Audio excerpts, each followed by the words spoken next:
You're all ready to make the sandwich of your dreams. Turkey, tomato, and Swiss on a bed of romaine lettuce, sandwiched between 2 slices of sourdough. Classic. But oh no! What's this? Mold? But look, good news. The mold's only on part of the bread. So I could just cut that away and be fine, right?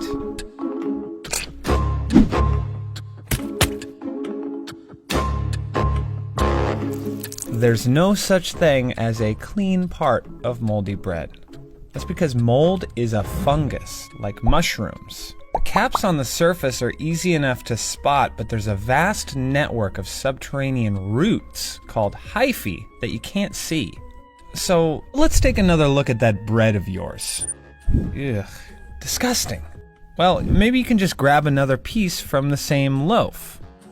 Well, that's not such a good idea either, because by the time the mold sprouts its fuzzy head, what you're really seeing is the reproductive part of the mold called sporangiums.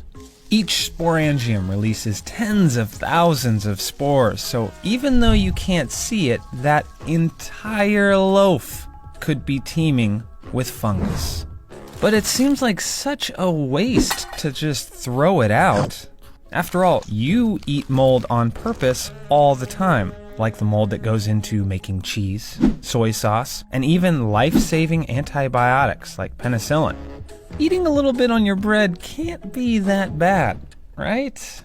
Well, ultimately, it's a gamble. Just like eating a wild mushroom, many are fine, but some can be deadly. Mold is the same way. There are thousands of different species of mold, many of which are harmless to humans. But since so many types can sprout up on food, it's nearly impossible to know if what you're eating is safe. Cladosporium, for example, can sometimes trigger allergies but is generally harmless. Whereas other molds like Penicillium crustacum produce harmful poisons called mycotoxins.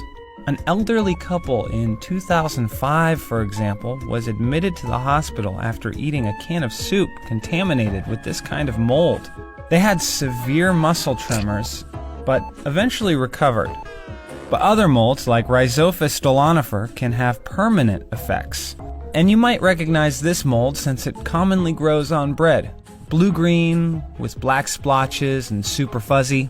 In rare cases, it can prompt a deadly infection called zygomycosis, which causes your blood to clot and can ultimately starve your cells of oxygen to the point that they die. And it's not like bacteria, where a little heat will eliminate the threat, because high temperatures won't break down the mycotoxins. And since you have no clue which one you're about to put in your mouth, ask yourself, is it really worth the risk?